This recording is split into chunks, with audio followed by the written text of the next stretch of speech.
Hello, everyone. I'm Lakshmi, and welcome to episode 3 of the Heal Foundation podcast. The World Happiness Report of 2024 was released last week, and Finland was reported to be the happiest country in the world, while India was ranked 126th out of the 143 countries in the list.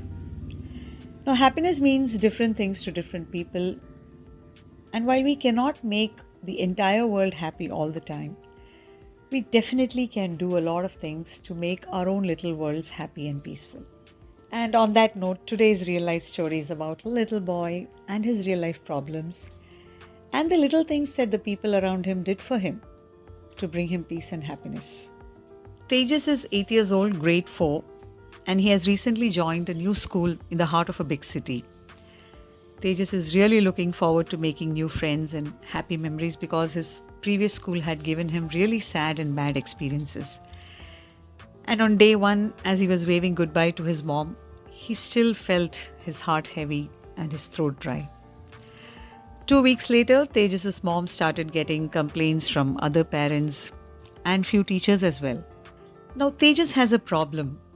It's not a very common problem. He drools continuously throughout the day. And sometimes he even forgets to wipe it with that handkerchief that's constantly pinned to the pocket of his uniform shirt. He has to sit alone in a bench that is generally for 3 students, and no one wants to sit near him. He would raise his hands to give an answer, but he is always interrupted by some other student or the teacher herself. Little Tejas was now filled with big and heavy emotions of exclusion, shame, sadness and anger. His behavior started changing and he even started being aggressive towards his own sibling, younger sibling at home. His mom was heartbroken to see Tejas suffering, and she wished to see her little boy filled with joy and peace just like any other normal 8-year-old. She decides to step in for him, and what she did for him changed Tejas' life forever. I was part of the faculty that year, and I witnessed what happened that day alongside his mom and the principal. So the principal had asked Tejas' entire classroom to assemble in the library before lunch that afternoon, and children were very happy to get away with the maths class, and they rushed and took their seats. They saw Tejas standing in front of the projector, and his shirt was still wet with all the drool. The class started passing comments, laughing, ridiculing him. Tejas stood there anxious, trembling, and he waited for the class to settle down. The lights were dim, and the projector brought to life a photo of Tejas standing in front of a cupboard full of trophies and medals. And one by one, Tejas started showing the classroom many photographs of his life, his family, his siblings, his cousins, his passions, his talent, his smiles. I saw the children now very quiet, very attentive and shocked too.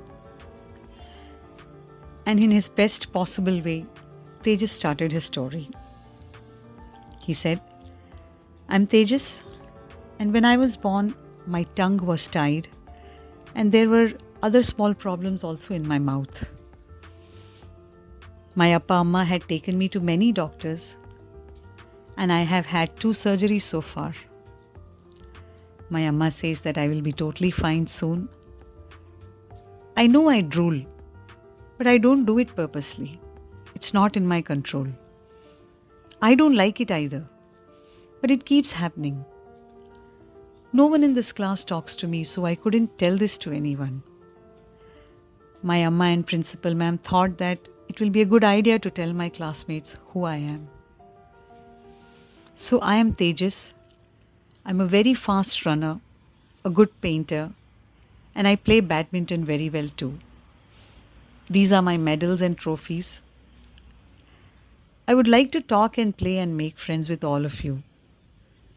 You can help me by reminding me to wipe my mouth. You can maybe wait few seconds and allow me to give me an answer when I wish to. You can sit a little far away from me, but still in the bench that I sit. Can you all please be friends with me?"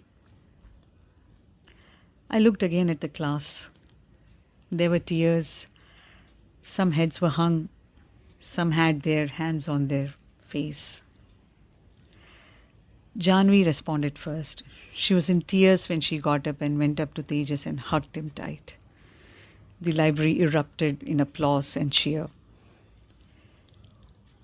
The children gathered around Tejas, hugged him tight, clapped for him, and said all the nice and good things for him. His Amma and principal hugged each other too. It was happiness, peace, and joy for Tejas thereon. There are many takeaways from this story. The one I took is be kind whenever possible. It's always possible. Thank you for listening. Take care.